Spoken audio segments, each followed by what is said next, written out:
ကဒီယာတော့ AutoCAD မှာ Add-in software Auto Revar ဒါကိုသုံးပြီးတော့ Vanish Schedule ထုတ်မယ်ဒီကောင်က Vanish Schedule ထုတ်ပြီးဆွဲပြီးသွားရင်အကုန်လုံး Vanish Schedule ရဲ့ဇယားတွေပါထွက်လာတယ်ပြီးတော့အဲဇယားကို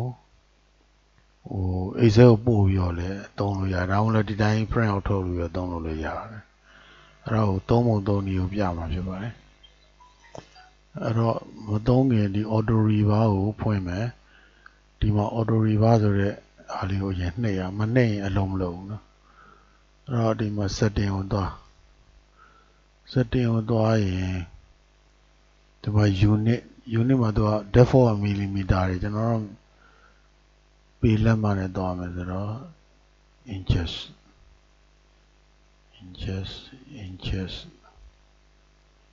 diameter ကို millimeter နဲ့ပြမှာအဲ့တော့ inches မပြောင်းတော့ inches ဒါတွေလည်း inches ပဲ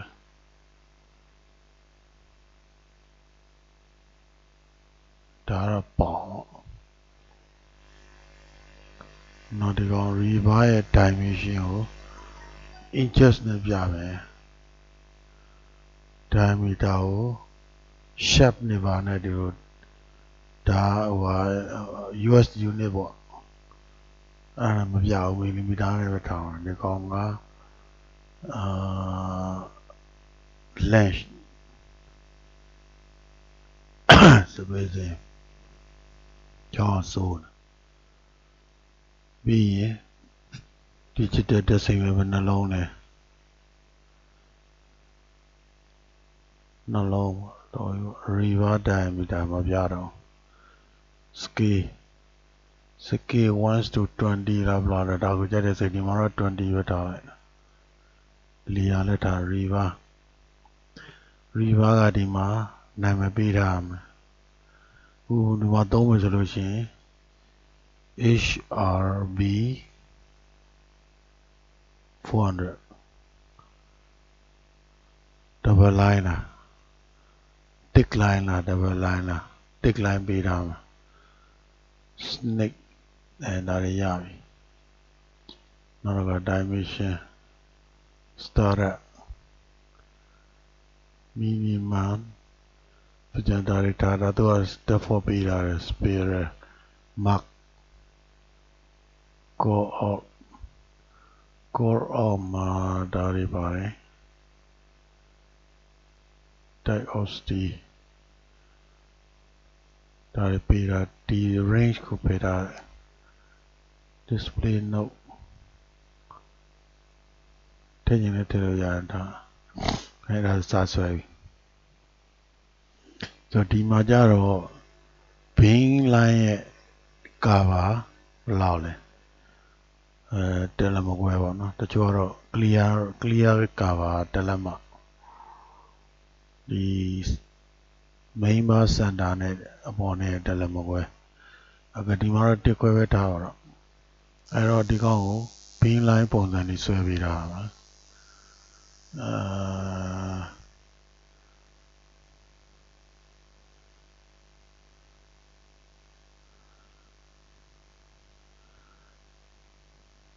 ဒါဒီကနေသွားတက်လက်မ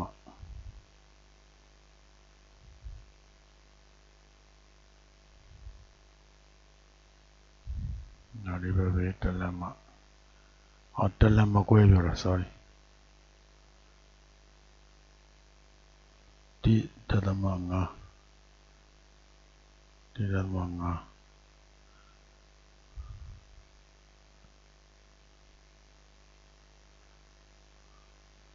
အဲ့တော့ဒီကောင်က Philip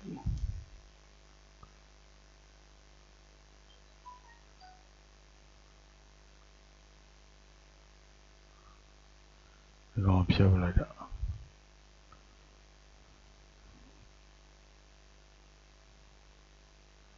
ဒါယာရင်တော့ပြီးပြန်ဖြတ်ပြမှာ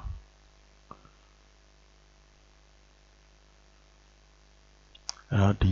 ဒီမှာ auto revar ကိုပြန်သွားမယ်ဒီကောင်နဲ့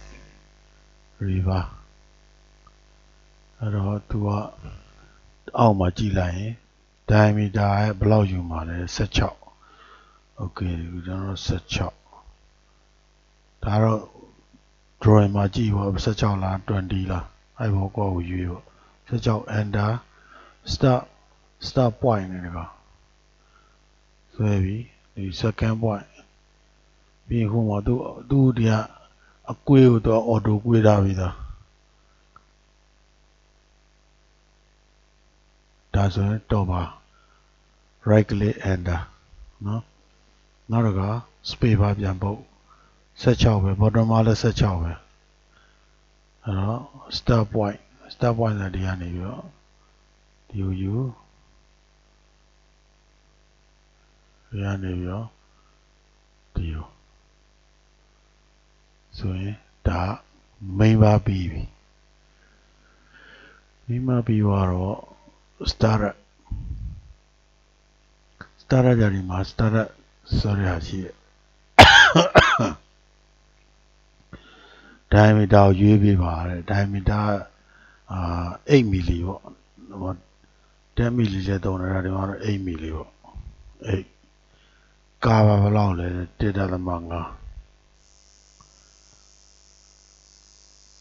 1.5 corner point ရနေစဆွဲပါတဲ့ corner ဒီလိုဆွဲပြီးတော့ဒီကောင်ဆွဲလိုက်ရင်တခါတည်းဆွဲပြီးသားထွက်လာနော်နောက်ဒီဘက်တွေလည်းအဲ့တိုင်းပဲ comment ပြန်ခေါ်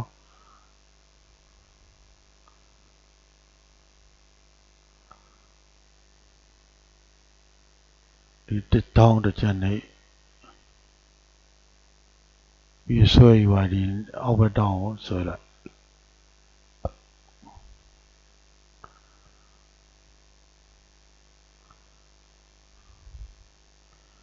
ဒါကဆွဲတာတော့အော်တိုကသမားပြောကြမလို့ဘယ်လိုဆွဲဆိုသိပြီးသား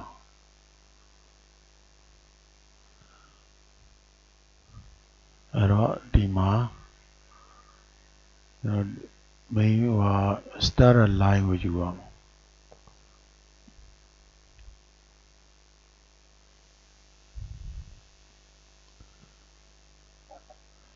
ဆိုတော့ start line ကဒီကောင်ဟိုတည်း main bar အရင်စဆွဲauto river အဲ့ဒီမှာ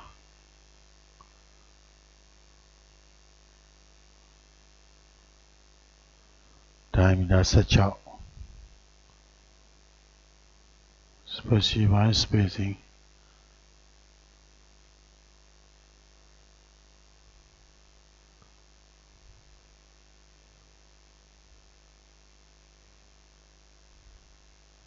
တော့ number ဘယ်နှခုလဲတဲ့ number က3ခုပေါ့ n ဆိုတော့3ခုပေါ့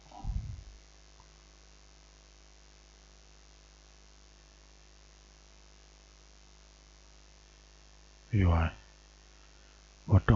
bottom copy ကူးလိုက်ရ CO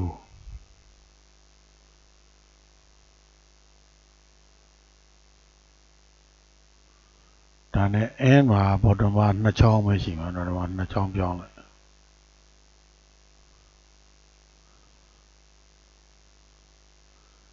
ဒီကောင်အမှန်တော့ n လို့ရေးရမှာ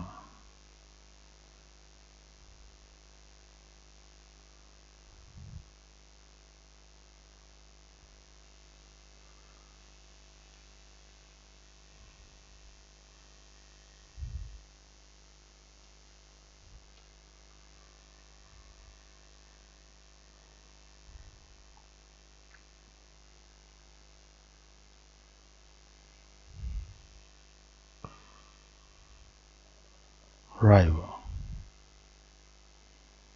right ဒီကောင် left ရ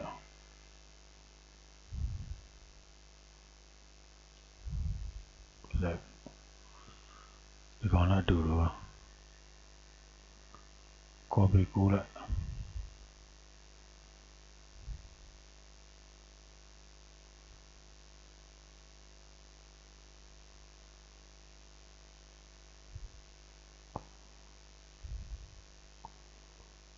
ဒီကောင်နေ ဒီပြန်ဖြတ်ပလိုက်ဒီကောင်က left right mid မှာကအပေါ်3ချောင်းအောက်2ချောင်းပဲ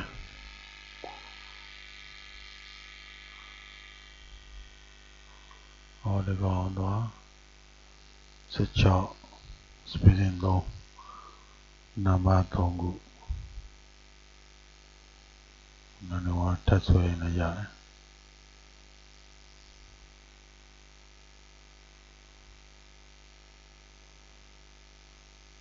ဒီကောင်က bottom က2ချောင်းmid မှာ3ချောင်း sorry mid မှာ3ချောင်းနောက်ဒီကောင်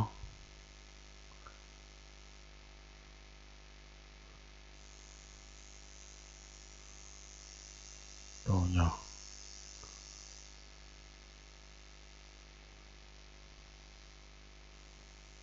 right hand မှာ2ချောင်း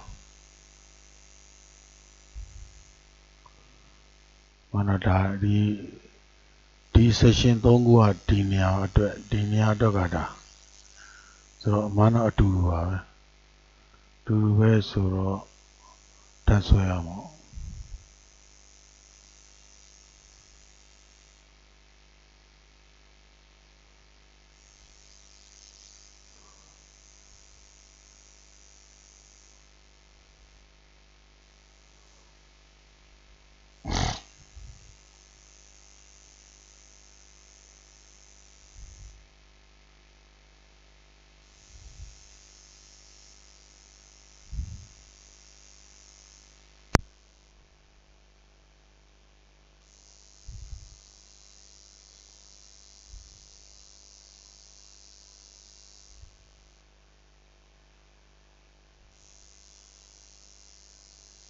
ဒီကောင်2ချောင်း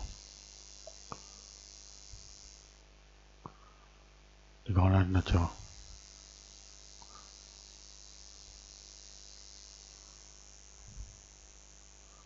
အဲ့တော့ main bar ရဲ့ position ကိုပြန်ဆွဲမယ်ဆိုတော့တစ်ခွဲယူရတာဆိုတော့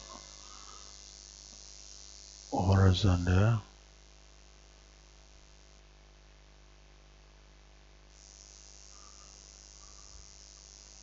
အဲ့တော့ဒီကောင်မှာ main bar မြင့်တယ်ဒီကောင်ကိုဒီကောင်လေးကနေယူပြီးဆွဲလိုက်ရတယ်နောက်တစ်ကောင်နောက်တစ်ကောင်ပြန်ဖြတ်ပလိုက်နောက်တစ်ခါဒီ starter ကဟာဒီကောင် auto river crosshair ဒီကောင်ကို horizontal ဒီအပေါ်နှကန်းပေါ့ဒီအောင်နှကန်းပြီးရင်ဒီမှာ auto river ကိုပြန်သွားပါဒီကနေပြီးတော့မှာ diameter ရွေးရအောင်မယ် diameter က8 milli ပေါ့ start point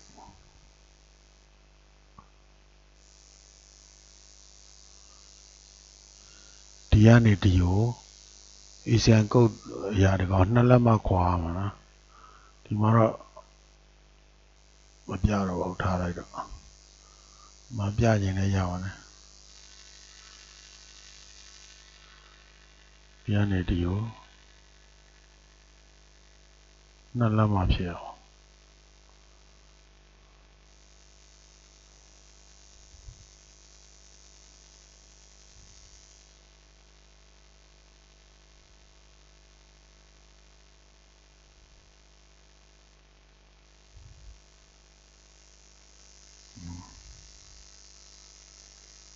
နောက်ဒီကောင်ဒီကနေပြီး copy ကူးမယ်ဒီကောင် mirror လုပ်လိုက်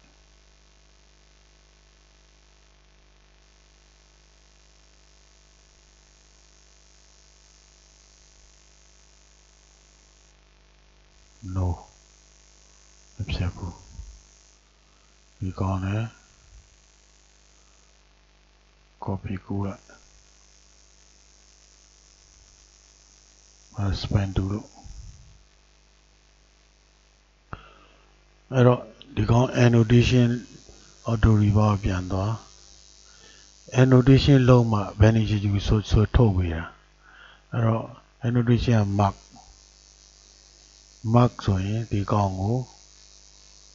သူကသွားဒီကောင်ဒါအပေါ်က main ပါနော်ချလိုက်အဲ့တော့ဒီကောင်16 diameter ဒါ reverb number နော်ဒီကောင်အရေးအတွက် answer အရေးအတွက် reverb number ကဒီကောင်ကို T1 လို့ပြလိုက်တော့ပါဒီကောင်နှစ်ချောင်းဘန်တဲကနှစ်ချောင်းအပေါ်မှာနှစ်ချောင်းအလေချောင်းနေနောက်မှာပြန်လုပ်မှာဒါအပေါ်ချောင်းနှစ်ချောင်းဘေးအရေးတွေကဒီမှာတော့တစ်ခုတည်းဖြစ်နေတဲ့တစ်ပေါ့ spacing ပြကြရမလို့ဒါလည်းမလို့တော့အဲ့တော့ဒီမှာအရေးအတွက်နှစ်ချောင်းအရှည်က26ပေ6လက်မှာဒီမှာသူကအရှည်တခါတည်း24ပေ9.63လက်မှာဒီဘက်ကအရှည်က17လက်မှာကြော်ဒီဘက်လည်း17လက်မှာကြော်မပြပြီးသားအဲ့တော့ဒါအပေါ်နှစ်ချောင်းပြီးသွားပြီပေါ်တုံအောင်နှစ်ချောင်း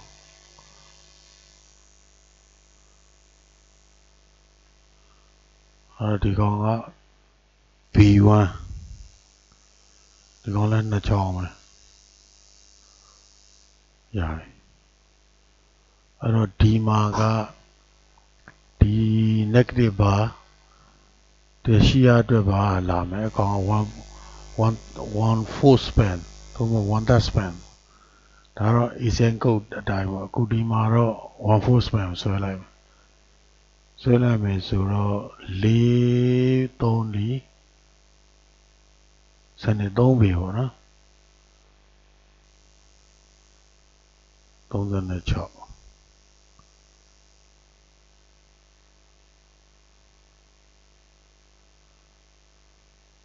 ကစ1တက်ဆိုလဲ1တက်ပေါ့ဒီမှာဒီဟွာဝေးရတော့ဒါကတော့ဟို searcher engineer ရဲ့သဘောပေါ့တချို့တော့1တက်ယူတချို့1/4ယူတယ်နောက်ဒီ bottom bar လဲဒီကနေဒီကို1/8ယူတယ်ဒီကနေကွာ8ယူတယ်အဲ့တော့ second bar ကို auto reverb ကိုပြန်သွား reverb တော့ diameter ဘယ်လောက်လဲ16 under start point ဒီကနေပြီးတော့ဒီထိသွားအောင်နေပြန်ဆမ်းရနေပြီးတော့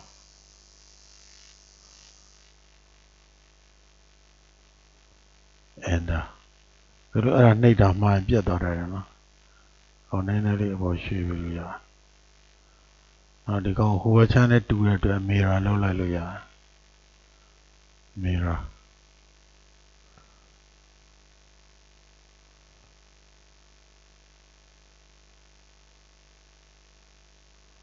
ဟောရတယ်နောက်တစ်ခါအလဲကောင်အလဲကဒီကနေပြီးတော့ကောင်း F3 နဲ့ယူတယ် point ဟောမှာ16 mm ဟုတ်တယ်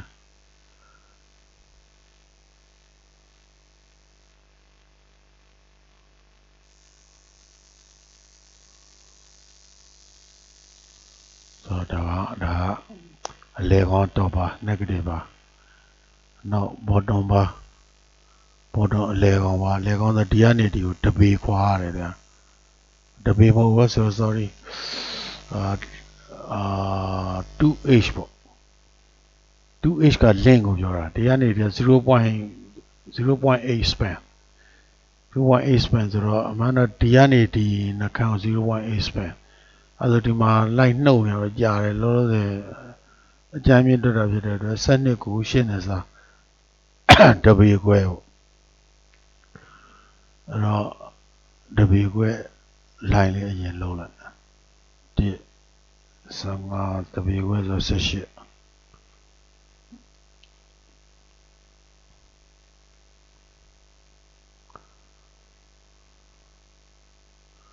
အော်တိုရီဘာကိုပြန်သွားရီဘာဘလောက်16ပဲဒီကနေပြီးတော့ဒီကိုenter ပြန်ခေါ်နောက်တစ်ခါပြန်ခေါ်ညနေဒီကိုenter အဲ့တော့ဒီကောင် mark ဒီကနေပြီးတော့ဒီကောင်ဘာဖြစ်မလဲဆိုတော့ဒီကောင်ကျွန်တော်တို့ B1 ဆိုဒီကောင် B လို့ပြရမှာ BB1 ပေါ့ဒီကောင်တစ်ချောင်းနဲ့3ချောင်းဆိုတစ်ချောင်းနဲ့ရတယ် BB1 နောက်တစ်ခါဒီကောင်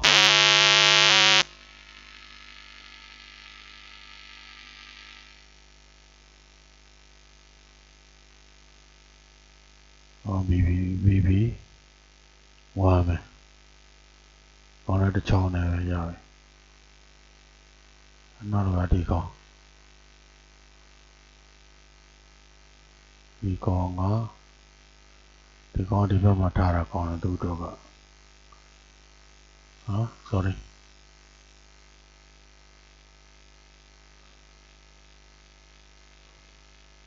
ဒီကောင်က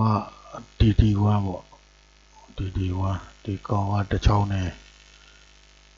ညီတဲ့တစ်ချောင်းနဲ့နောက်တစ်ခါဒီကောင်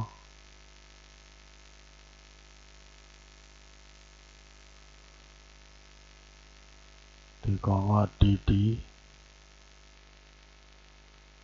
ပဲ TT2 ထားလိုက်ဒီကောင်2တစ်ချောင်းနဲ့ပဲဒီကောင်ဒီမှာတစ်ချောင်းကျန်သေးတယ်ဒီကောင်ကိုမီရာလောက်လိုက်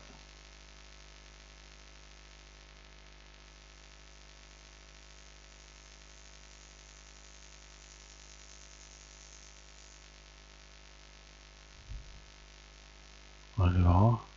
အော်တိုရီဘာပြန်သွား mark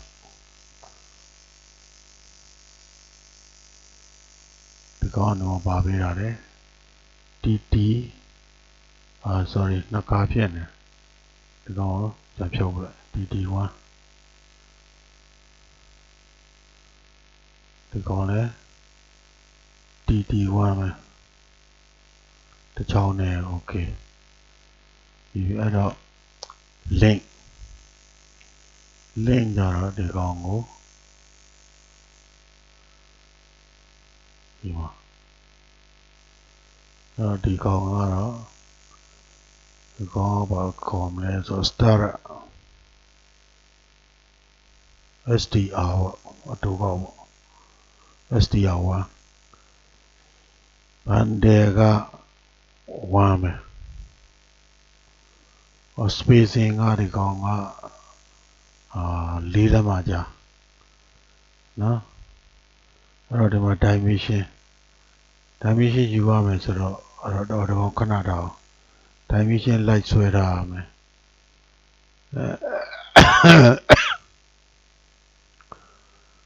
starter ကဒီကနေပြီးတော့ဒီကိုတစ်ခါနော်ဒီကနေပြီးတော့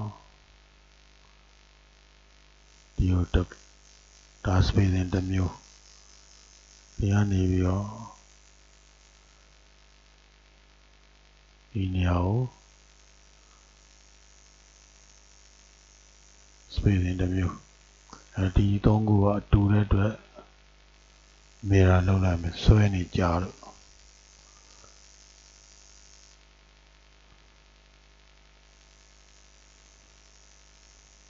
အခုတော့ဒီကောင်ပြန်သွားမယ်ဒီကောင် left ဆိုတာဒီနေရာကိုပြောတာနော်ဒီနေရာကိုတော့ဒီကောင်က start STR ဆိုတော့တနေရာတည်းဆိုတော့ဒီမှာ dimension ဒီကောင်ကိုယူလိုက်မယ်ဒီမှာ4လက်မှကြားထားလိုက်အဲဆိုဒီမှာသူကအရေးအတွက်ကိုသူကသူတွက်ပြီးသားတော့8ချောင်းနဲ့နောက်တစ်ခါဒီကောင် auto reverse ပြန်သွားဒီကေ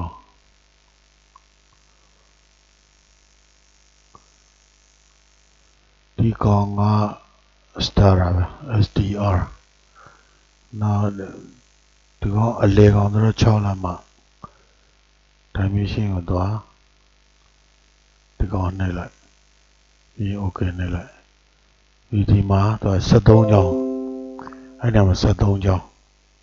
နောက်တစ်ခါဒီကောင်ဒီတိုင်းပဲကောင်သွားဒီကောင် SDR ပဲတော့ dimension ကောင်4လက်မှကြာပြန်ဖြစ်မှာ4လက်မှဒီကောင် dimension ရလေးကောင်အဲ့တော့ဒီကောင်နှစ်ခုစီရှိနေတဲ့အတွက်အမှန်တော့ဒီကောင်မဆွဲလဲရတယ်မဆွဲဘဲနဲ့ဒီကောင်ဖြတ်ဆွဲလိုက်တော့လဲရပါတယ်ဆွဲလိုက်ပေါ့စဉ်းရှင်းတော့ဒီကောင်ကိုမအတူတူပဲဒီကောင် SDR dimension ဒီကောင်ယူဒီ dimension ယူဓမ္မ spacing က4လက်မှကြာအဲဒါ8ခုအားလုံး8ခုနောက်ဒီကောင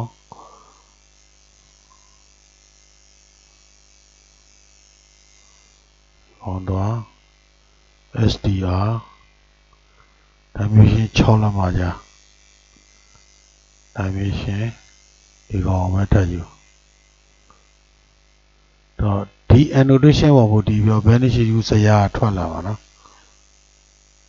ဒီ annotation မလုံးရင်ထွက်မလာအောင်ဒီကောင်နဲ့ SDR ဒီကောင်4လက်မှကြာ dimension ကိုယူဒီ dimension ယူလိုက်အဲဆိုရင်ဒီမှာ8ချောင်း16 8ချောင်းအဲ့တော့အားလုံးပြီးသွားပြီပြီးတော့ဒီမှာစာတန်းထိုးရပါဘာပင်ညာပင်ဒါတော့ထိုးအောင်ပေါ့ပြီးတော့ဒီမှာ BBS ဆိုယူလိုက်ရင်တော့ vanish use ရထွက်လာမှာရတဲ့အကုန်ရှိတ်တယ်ပါတော့ဒီမှာကိုတက်ထားတဲ့ပေးထားနာမည် B1 သူကအရှိအကုန်ပေးထားတယ် BB1 ပေးထားတယ် SD1 ကဒီမှာအချောင်းရည်အားလုံးဘယ်လောက်ရှိလဲဆိုတော့ diameter 8အချောင်းရည် number of total number 59ခွင်းဒီမှာ H ကိုပေးထားတဲ့ HRV 400နောက်ဒီမှာ Torba T1 T2 TT1 TT2 အားလုံးက weight က2200နဲ့တဘောဆိုအဲ့လိုမျိုးဒီကောင်ကိုprint out ထုတ်လို့ရတယ်အကုန်လုံးကိုဒါတော့မပြောတော့ဘူး AutoCAD မှာအကုန်သိပါတယ်ဒါဟုတ်တယ်နောက် Excel ကိုလည်းဒီမှာပို့လို့ရတယ်နော် Excel ထဲပို့လို့ရမပို့တာကောင်းပါဒီတိုင်းပဲကောင်းပါအဲ့တော့ဒီ vanish ကျူကို print out ထုတ်လိုက်ပြီးတော့ဒီတိုင်းလိုက်ဖြတ်ပြီးတော့ဆင်လိုက်ရုံပဲဒါပဲအဲ့တော့အင်မတန်ကောင်းတယ်အင်မတန်လွယ်ပါတယ်ဒီတော့နော်ဒီတိုင်းမှာစာတန်းထိုးတာတွေပါတယ်ဒီ setting ထဲမှာဝင်ပြင်လို့ရတယ်နော်ဒါတွေကလုံးနဲ့သိသွားလိမ့်မယ် okay ပါ